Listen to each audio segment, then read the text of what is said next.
наша командировка в Словакию была организована одной из неправительственных организаций, которая выиграла проект у себя в Словакии по развитию и по обмену опытом между органами власти Гагаузии и Словакии. Значит, цели этой командировки, поездки были, ну, во-первых, в состав делегации входили представители НПО, представители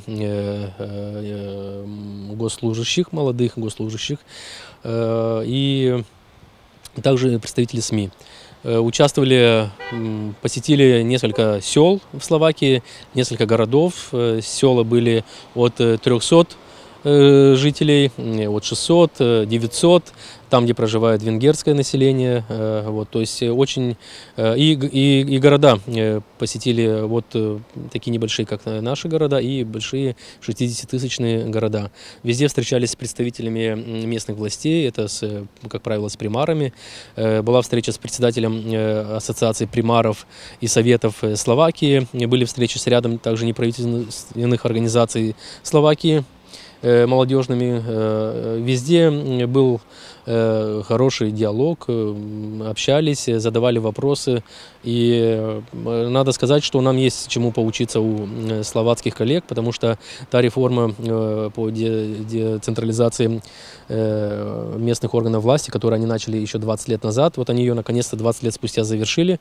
И есть очень много положительного опыта, очень много примеров, которые нам нужно будет сюда применять, имплементировать у нас в Гагаузии, потому что, например, в городах у них работает принцип одного окна.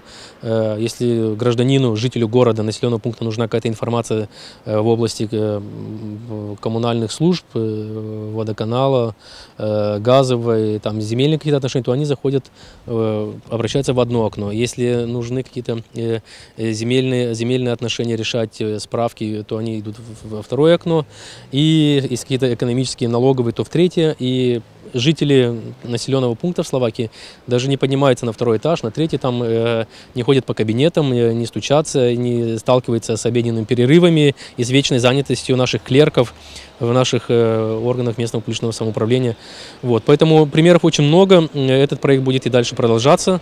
Он по двум направлениям: и для госслужащих, и для студентов. В июне также 20 студентов Камрадского госуниверситета посетили тоже Словакию, но немножко с другой программой. То есть там больше по студенчеству, по молодежи.